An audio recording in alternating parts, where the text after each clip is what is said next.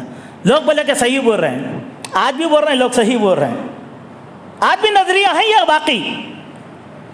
ہو گیا پہلی گمراہی کی بات. دوسری گمراہی کی بات. اب اس کے بعد بات یہیں ختم ہوتی تو بولے دیکھو ایمان کا آدمی کے عمل سے کوئی تعلق نہیں ہے. دیکھو عقیدے کی ایک اور گمراہی دے دیے. بولے کیا بولے, ایمان کا عقیدے سے کوئی تعلق نہیں ہے. عقیدہ لا الہ الا اللہ الگ, عمل بالکل الگ. اگر آدمی زنا کرتا ہے, بدکاری کرتا ہے, چوری کرتا ہے, قتل کرتا ہے تو اس کے ایمان پر اثر نہیں ہوگا. یہ نظریہ لگا دیا.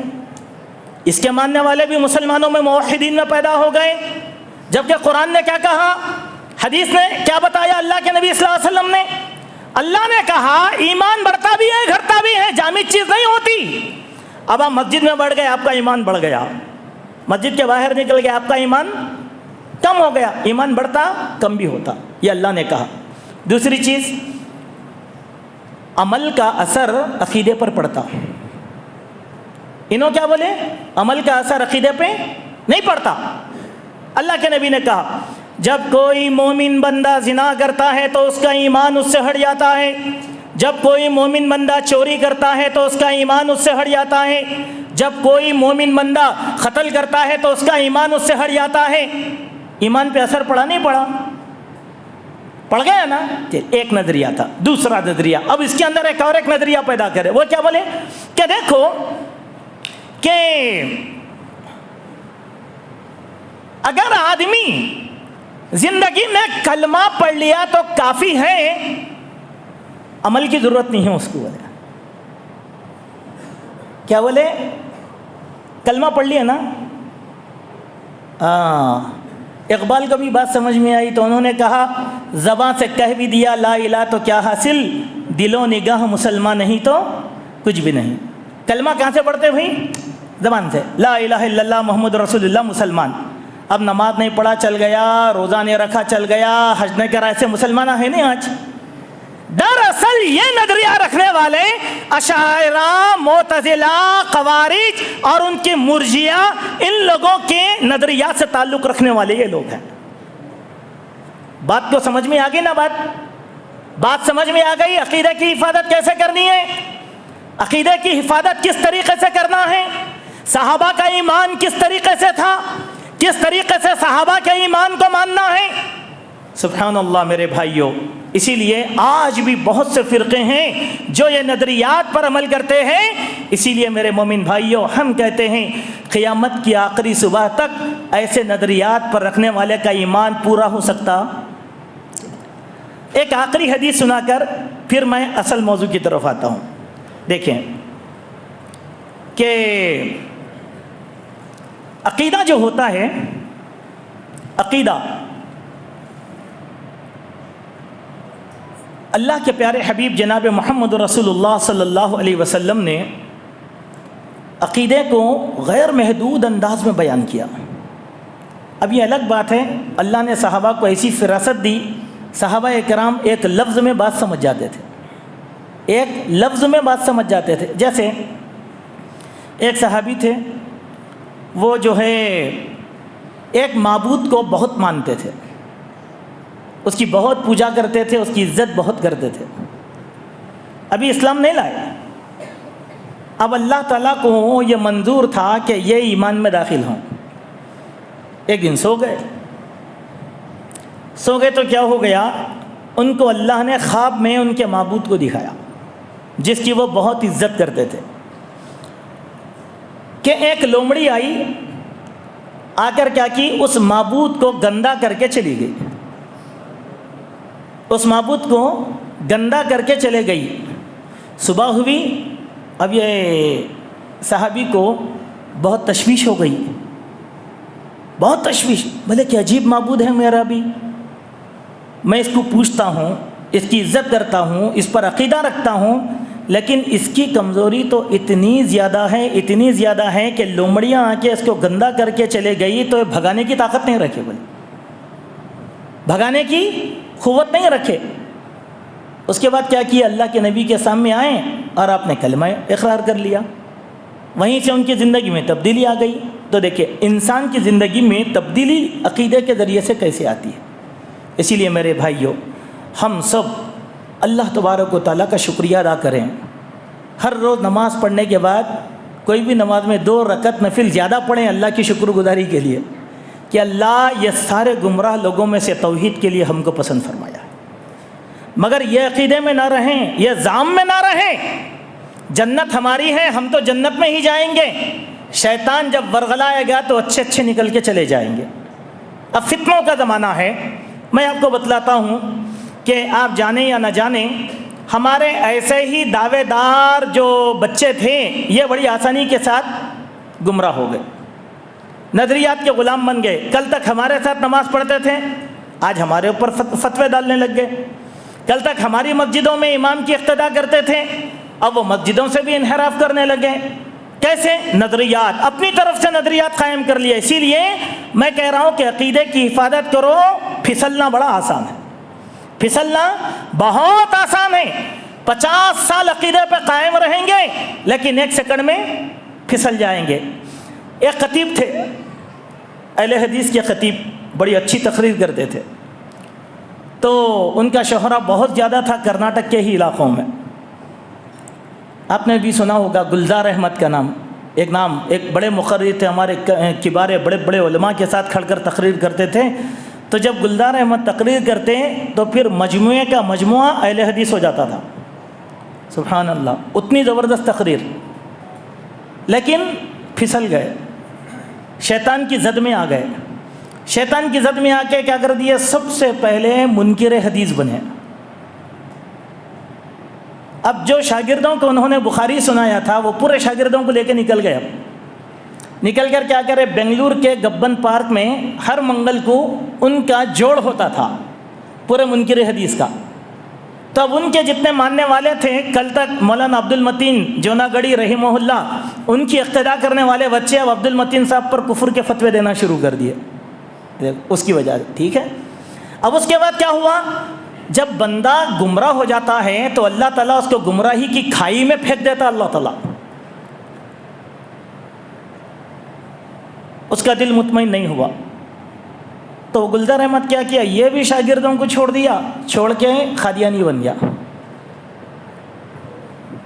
اب قادیانیت میں بھی گیا، اس کو وہاں پر بھی تشفی نہیں ہوئی۔ آپ کو معلوم ہے اللہ گمراہ کرا تو کہاں پہنچتا، آخر میں رجنیش کے آشرم میں اس کی موت ہوئی۔ دیکھیے گمراہ کیسے ہوتا آدمی، یہ مت سمجھو اللہ نے عقیدہ دے دیا تو اس کو سنبھال کے رکھو، اس کو سنبھال کے رکھو، اور اپنے فہم کے بجائے شکوک اور شبہات علماء کرام کے سامنے لا کے رکھو۔ گمراہ وہی آدمی ہوتا ہے جو علماء کے در کو چھوڑ دیتا ہے، اپنے ذاتی مطالعے کی بنیاد پر وہ استدلال کرنا شروع کرتا ہے تو آدمی گمراہ ہو جاتا ہے۔ جتنے بھی گمراہ ہوئے اسی نہج پر گمراہ ہو گئے، آج بھی جتنے گمراہ ہیں اسی نہج پر، میں سب کے نام آپ کو گنا سکتا ہوں، پوروں کے نام۔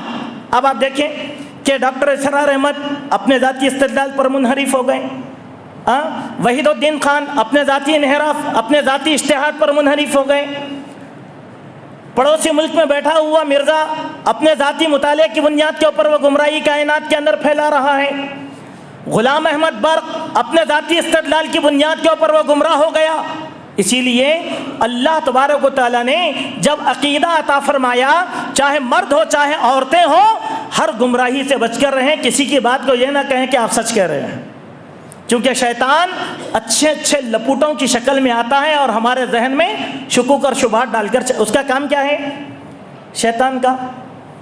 قیامت کے دن کیا بولے گا شیطان؟ میں خالی ڈائیگرام ڈالا تھا، آپ کو دعوت نہیں دیا تھا، بولے گا میں خالی اعمال کو مزین کر کے بتلایا تھا، گمراہ تو تم ہوئے تمہارے اجتہاد کی بنیاد پر، میں کیا کروں گا؟ اے اللہ میں تو بری ہوں ان لوگوں سے، انہیں تو چلے گیا، لیکن آپ کی دنیا بھی خراب اور آخرت بھی خراب، دنیا بھی خراب آخرت بھی خراب۔ لہذا میں اپنے نوجوان ساتھیوں سے یہ کہنا چاہتا ہوں کہ یہ فتنے زمانے میں پھیلے ہوئے ہیں، جو انگڑائیاں پھر سے لینے لگے ہیں۔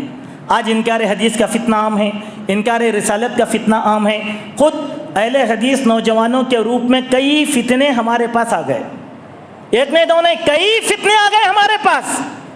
بات کیا؟ ارے بھائی اہل حدیث نہیں، بھائی ویسا مت دیکھو، آپ ویسا مت دیکھو، دلیل کیا ہے؟ قرآن اور سنت۔ دلیل کیا ہے؟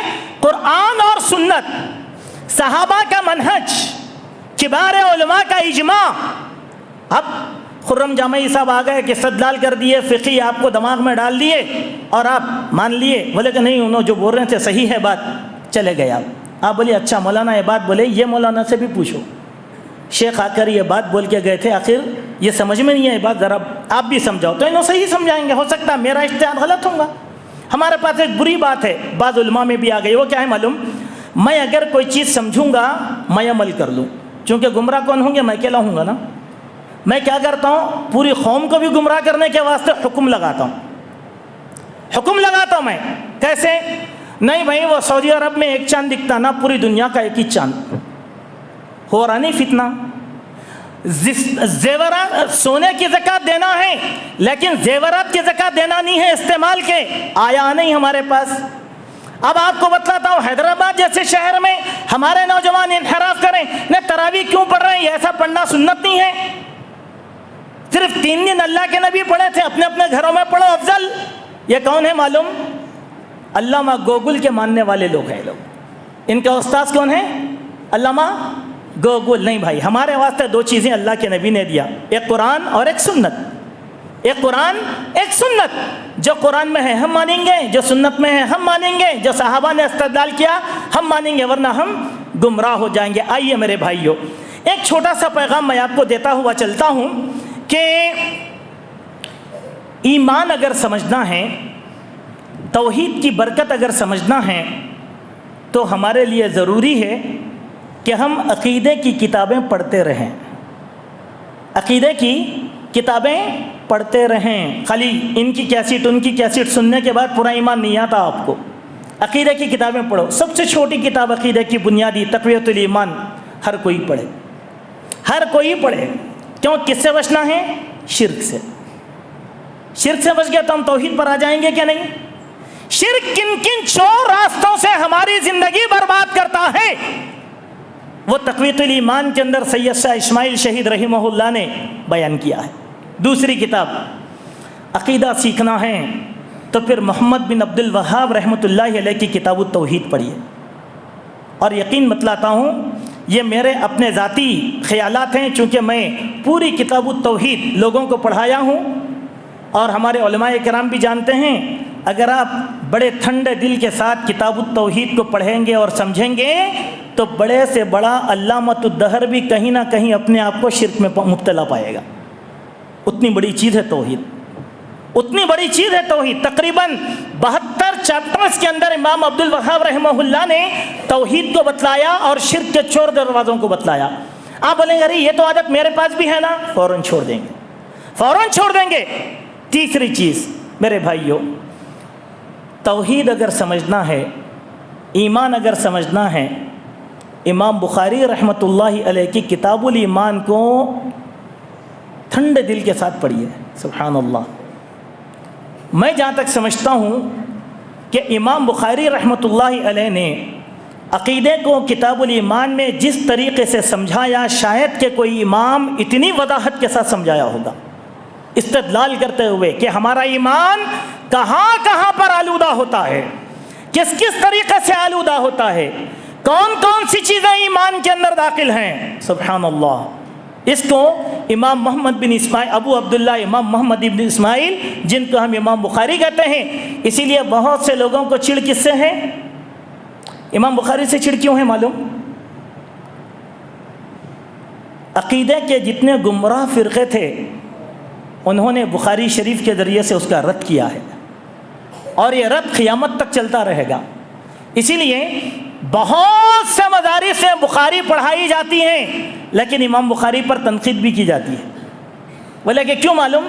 ان کے منہج, ان کے نظریہ, ان کے اعتقاد پر یہ کتاب زد پہنچانے والی ہے. میں یہ نہیں کہتا آپ پوری بخاری شریف پڑھ لو, یہ آپ کے بس میں نہیں ہے, ہمارے بس میں بھی نہیں ہے, لیکن عقیدے پر ثابت قدم رہنا ہے تو امام بخاری رحمۃ اللہ علیہ نے جو کتاب الایمان بیان کیا, اس کتاب الایمان کو آپ پڑھ لیں. میں اپنی تقریر کے آخری حصے کے اندر آ رہا ہوں, جس میں امام بخاری ہی کے کچھ ابواب آپ کے سامنے نقل کروں گا سرسری طور پر, تاکہ ہم میں کا ہر ایک انسان جان لے کہ ایمان کتنی بڑی اور کتنی بڑی عظیم چیز ہے. دیکھیں امام بخاری رحمہ اللہ بیان فرماتے ہیں, والحب للہ والبغض للہ فی الایمان, والحب للہ والبغض للہ وفی اللہ من الایمان.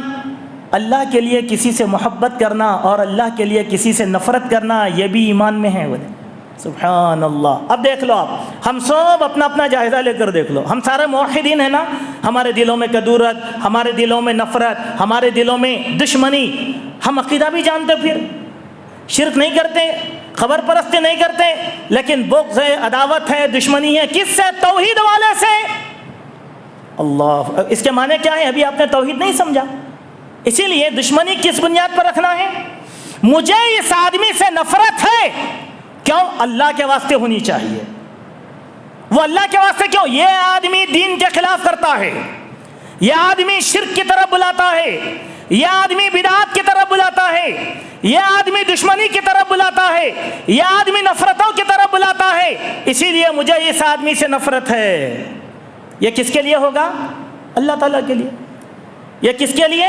اللہ کے لیے. اسی لیے صحابہ کی مثالیں پڑھو آپ, کہ صحابہ کی مثالوں میں ایک مرتبہ حضرت ابو بکر کے بیٹے عبد الرحمن نے احسان جتاتے ہوئے اپنے والد سے کہا تھا, اے میرے ابا جان, اس وقت کو یاد کرو جب کہ آپ بدر کے میدان میں میری تلوار کے نیچے آ گئے تھے, آپ کی پدریت مجھ پر غالب آ گئی, میں چھوڑ دیا, ورنہ گردن نکال دیتا تھا. بولے کون؟ بیٹا کس کو بولا؟ باپ کو, چونکہ پہلے ابو بکر ایمان لائے, بیٹا بعد میں ایمان لایا. تو ابو بکر کیا بولے؟ ایمان اس کو ہی بولتے ہیں, بیٹا اگر میری تلوار کی زد میں تو آتا تو میں کبھی یہ نہیں دیکھتا کہ تو میرا لخت جگر ہے, نور نظر ہے, اللہ کی رضامندی کے لیے تیری گردن نکال دیتا تھا. اس کے معنی کیا ہے؟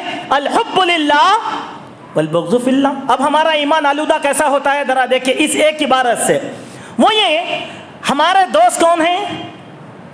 بدعقیدہ لوگ, مشرکین, مبتدعین. ہمارے دوست گہرے, دوستی رکھنا ان سے, کیوں؟ توحید کی دعوت دینا ہے نا. لیکن ہم یار غار بن گئے ان کے ساتھ. اب انہوں کیا کر رہے ہیں؟ کاروبار کا جھانسا دے کر آپ کو خرافات میں بلا رہے ہیں, تو آپ بھی کیا کر رہے ہیں؟ جماعت کی آنکھوں میں دھول لگ کے چلے جا رہے ہیں. کوئی بھی نہیں دیکھنا میرے کو, لہذا کیا جا رہے ہیں؟ 11ویں میں بھی چلے آ رہے ہیں, 12ویں میں بھی چلے آ رہے ہیں, 40 میں بھی چلے آ رہے ہیں, زیارت میں بھی چلے آ رہے ہیں. آپ یہ مت بولو نہیں جا رہے ہیں, بہت سے لوگ جا رہے ہیں. تب بولے الحب للہ والبغض فی اللہ ہے؟ نہیں ہے. آپ نفرت کیا کریں بھائی؟ اس آدمی سے محبت اس لیے کرو کہ اس آدمی کا ایمان کا پیمانہ ہے. اس آدمی سے نفرت اس لیے کرو کہ اس آدمی کے اندر شرک پایا جاتا ہے. اسی کے معنی کیا ہے؟ الحب للہ والبغض فی اللہ. سبحان اللہ. یہ کس کی چیز ہے؟ ایمان کی چیز. چلیے ٹھیک ہے. اور آگے دیکھیے امام بخاری نے ایک مقولہ نقل کیا. وہ کیا ہے؟ بڑا پیارا مقولہ ہے. اگر آپ لوگ اپنے آپ کو موحد بنانا چاہتے ہیں عمر بن عبدالعزیز کے اس قول پر آپ توجہ دیں. وَكَتَبَ عمر بن عبدالعزیز إِلَىٰ عَدِيِّ بن عدی کہ عمر بن عبدالعزیز نے عدی ابن عدی کی طرف ایک خط لکھا اور ان کو کہا ان الایمان فرائض و شرائع و حدود و سنن. دیکھو ایمان دراصل نام ہے شریعت کا، ایمان دراصل نام ہے فرائض کا، ایمان دراصل نام ہے اللہ کے حدود کو قائم کرنے کا، ایمان دراصل نام ہے سنتوں کو اپنے اوپر نافذ کرنے کا. فمن استکمل الایمان، جس نے ان چیزوں کو پورا کیا وہ کامل مومن ہو گیا. ومن لم یستکملها لم یستکمل الایمان، اور جس نے ان چیزوں کو پورا نہیں کیا تو اس کا ایمان پورا. آپ قبر پرستی سے بچ گئے بھائی. آپ قبروں پہ نہیں جاتے ہیں، مداروں پہ نہیں جاتے ہیں، جھنڈا بھی نہیں چڑھاتے، کچھ بھی نہیں کرتے. آپ موحد ہو گئے. ٹھیک ہے. جو زنا کر رہے ہیں وہ کیا ہے؟ اللہ کے حدود کو پھلانگ رہے نا. جب اپنی باری آ گئی تو اللہ کے حدود کے معنی کیا ہیں؟ ایسے جرائم جس پر اللہ تبارک و تعالیٰ نے تعزیرات نافذ کیا، ایسے جرائم کو اختیار کرنا، اللہ کے حدود کو پامال کرنا ہے. جو کوئی بندہ اللہ کے حدود کو پامال کرتا ہے وہ موحد ہو سکتا نہیں. میں یہ بات آپ کے لیے سمجھا رہا ہوں کیونکہ موحد ہیں. اپنے ایمان کا جائزہ اس طریقے سے لینے کی کوشش کریں. اس کے بعد حضرت عبداللہ ابن عمر رضی اللہ عنہما ایمان کو اس طریقے سے سمجھاتے ہیں لا یبلغ العبد حقیقت التقوی حتی یدع ما حک فی صدرک. آدمی اس وقت تک تقوی کی انتہا کو نہیں پہنچ سکتا جب تک کہ اس کے دل میں پیدا ہونے والے شکوک اور شبہات کو اپنے سے دور نہ کر دے. دیکھو ایمان کیا ہے سمجھو. خالی اس سے بچنے کا نام نہیں، اپنے باطن کو بھی، ظاہر کو بھی پاک کرنا اور باطن کو بھی پاک کرنا. یہ ظاہر اور باطن کی تعلیمات صوفیہ دے کر گمراہ ہو گئے، لیکن اسلام نے یہ دیا آپ کا ظاہر جیسا ہو باطن بھی ویسے ہی ہونا چاہیے. ٹھیک ہے. ماہا کا فی صدرک کے معنی کیا ہے؟ ایک چیز ہے حلال اور ایک چیز کیا ہے؟ حرام. اور ایک چیز ہے تیسری مشتبہ، جس کی حلت نہیں معلوم، اس کی حرمت بھی نہیں معلوم. اب کیا کریں گے؟ حلال کو اختیار کر لیے، حرام سے بچ گئے، لیکن بعض شک والی چیزوں میں مبتلا ہیں. کیسے؟ ارے سگریٹ پینا کیا نہیں پینا، گھٹکا کھانا کیا نہیں کھانا، تمباکو استعمال کرنا کیا نہیں کرنا. اب اپنی طرف سے دماغ میں آ گیا، بولے نہیں یہ مکروہ ہے. مکروہ کیا بولے؟ یہ مکروہ ہے. اللہ کے بندہ توحید والا بھی کھا کے آ جا رہا ہے یہاں پر. کیا بول کر مکروہ؟ کون بولے آپ کو مکروہ ہے؟ وہی بولے حضرت ابن عمر رضی اللہ عنہما.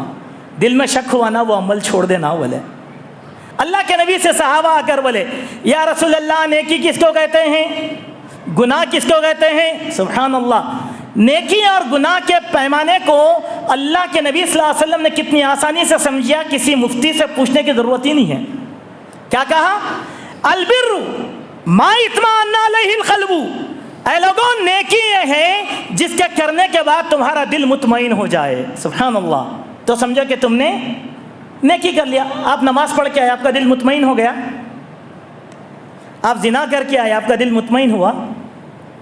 بے چین ہے آپ، بے چین. پھر والاثم ما حاک فی صدرک، اور گناہ یہ ہے کہ جس کے کرنے کے بعد تیرے دل میں شک پیدا ہو. وَكَرِهْتَ أَن يَطَّلِعَ عَلَيْهِ النَّاسُ، اور تیرے دل میں یہ خوف ہو کہ لوگوں کو میرا یہ عمل معلوم ہو جائے گا تو لوگ کیا کہیں گے، تو سمجھو کہ تم نے گناہ کا کام کر لیا. یہی ہے دل کے شک کو. مثال کے طور پر دیکھیں، آپ کاجو بادام کھا رہے ہیں، حلال ہیں؟ حلال. آپ کے ابا بولے بیٹے کہاں ہیں آ جاؤ، تو وہ کاجو بادام کھاتے ہوئے ابا حضور کے سامنے جائیں گے آپ؟ ہاں کیوں؟ حلال ہے نا. ڈر ہے ابا کا؟ نہیں. سگریٹ پیتے بیٹھے، گٹکا کہہ رہے ہیں، ابا بولے بیٹا کہاں ہے آ جاؤ، آپ بولے ارے ابا بلائیں، فوراً باہر بھاگیں گے، کلی کریں گے، منہ رگڑیں گے، دھوئیں گے، بانس نہیں آنا چاہیے، موت فریشنر مار لیں گے اپنے پاس، اگر تھوڑا ٹائم ہے ابا کے پاس جانے کا تو ٹوتھ برش بھی کر لیں گے، کیوں؟ بدبو نہیں آنا، ٹھیک ہے؟ آپ مکروہ سمجھ کے کریں نا، آپ کے دل میں کیا پیدا ہوا؟ شک ہوا نا؟ یہ عقیدے کے خلاف ہے، یہ توحید کے خلاف ہے۔ ہر شک والی چیز کو اپنی زندگی سے نکال دینا چاہیے۔ اسی لیے اللہ کے نبی صلی اللہ علیہ وسلم نے ہم کو کیا تعلیم دی کہ اے لوگوں، بدگمانی کے مقامات سے پرہیز کرو۔ میں شراب نہیں پیتا، میں سینما نہیں دیکھتا، لیکن شراب کی دکان کے پاس جا کر کھڑے ہوتا ہوں تو لوگ کیا بولیں گے؟ اگر میں سینما کی تھیٹر کی گیٹ کے پاس کھڑا ہوا ہوں، اگر میں دوستوں کے ساتھ ہی کھڑا ہوا ہوں تو لوگ کیا بولیں گے؟ ارے وہ خرم صاحب ہمیشہ تھیٹر کے پاس تھے، لامعالا فلم دیکھتے ہو نا۔ بدگمانی پیدا ہوئی نہیں؟ شک پیدا ہوا نہیں؟ تو امام صحابی رسول عبداللہ ابن عمر کیا بولے؟ یہ بھی بات ایمان کے خلاف ہے کہ دل میں شک والی چیزوں کو جگہ دینا یہ توحید کے خلاف ہے، اور میں چاہتا ہوں کہ ہماری توحید ایسی گندگی سے پاک ہو، تب جا کر ہم صحابہ کرام کے بالکل نقش قدم پر آ جائیں گے۔ معزز حاضرین، وقت قریب الختم ہو رہا ہے، 10 منٹ میرے پاس ہیں، 10 منٹ میں اور کچھ باتیں ہیں، ان باتوں کو میں آپ کے سامنے رکھ دیتا ہوں، بالکل چھوٹی چھوٹی چیز۔ اب دیکھیں، اور ایک بلے ایمان کیا ہے؟ امام بخاری نے ایک باب باندھا، اس کا نام کیا ہے؟ باب المسلم من سلم المسلمون من لسانہ ویدہ۔ اسی کے بعد ایک باب باندھا، ای الاسلام افضل، معنی کیا ہے؟ سب سے بہترین ایمان والا کون ہے؟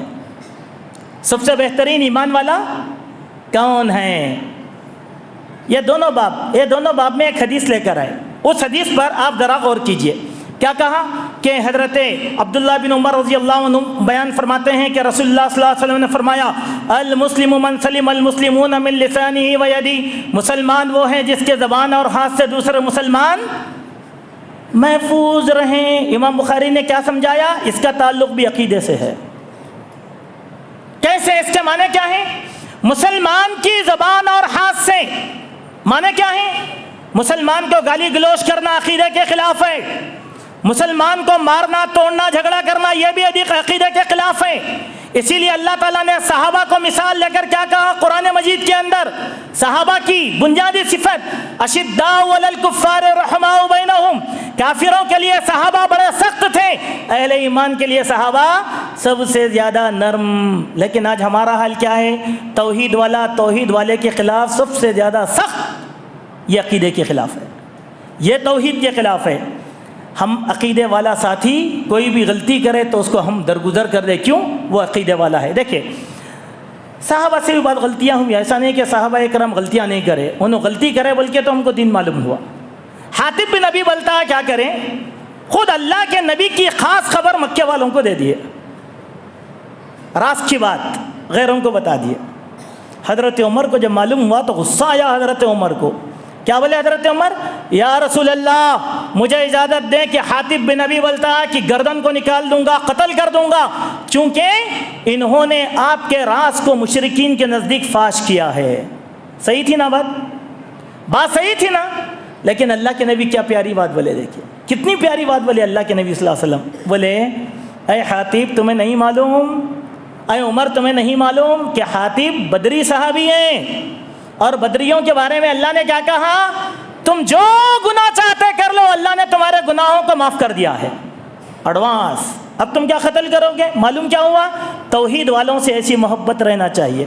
ایک صحابی تھے کہ بخاری شریف میں ان صحابی کا تذکرہ بھی ان الفاظ کے ساتھ آیا کہ وہ ذرا موٹے تازے ہو گئے تھے، غالباً عتبان بن مالک، موٹے ہو گئے تھے بہت، تو بار بار 5 وقت مسجد نبوی کو آنا ان کے لیے مشکل ہو گیا تھا، گھر بھی ذرا دور تھا۔ تو ایک مرتبہ اللہ کے نبی سے بولے کہ یا رسول اللہ آپ میرے گھر کو آئیں اور میں گھر کی ایک جگہ بتاتا ہوں، آپ وہاں نماز پڑھیں تو میں اس کو نماز کی جگہ مسجد بنا لوں، چونکہ 5 وقت حاضر ہونا یہ میرے بس میں نہیں ہے، تو میں اپنی بستی میں مسجد قائم کر لوں گا میرے گھر میں۔ تو اللہ کے نبی بولے کہ ٹھیک ہے، میں ایک دن آؤں گا تمہارے پاس، ایک دن آؤں گا۔ حسب وعدہ اللہ کے نبی ابو بکر صدیق کو لے کر ان کے گھر کو چلے گئے، ان کے گھر کو چلے گئے۔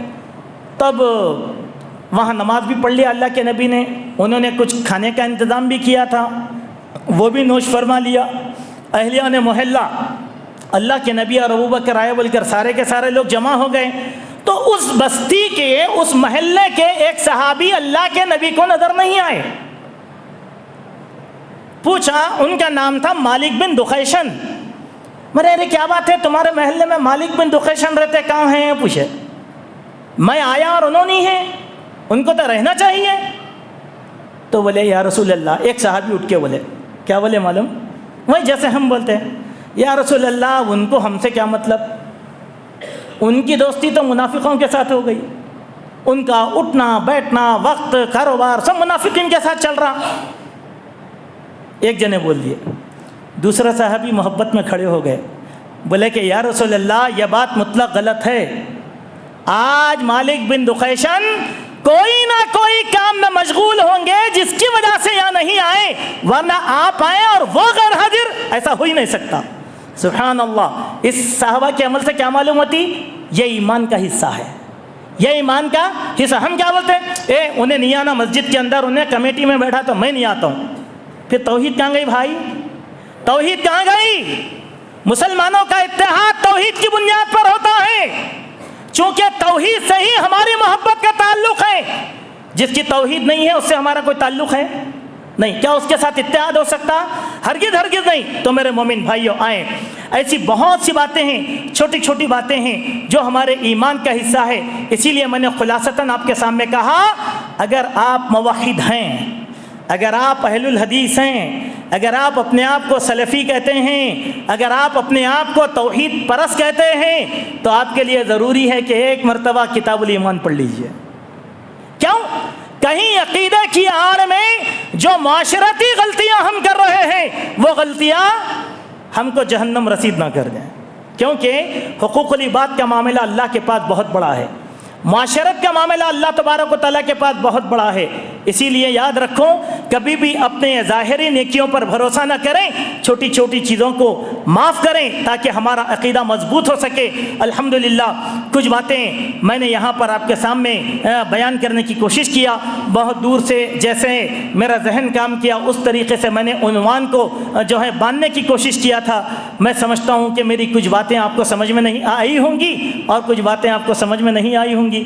اگر میری جو باتیں سمجھ میں آئیں ان باتوں کی روشنی میں اپنے ایمان کو درست کیجئے.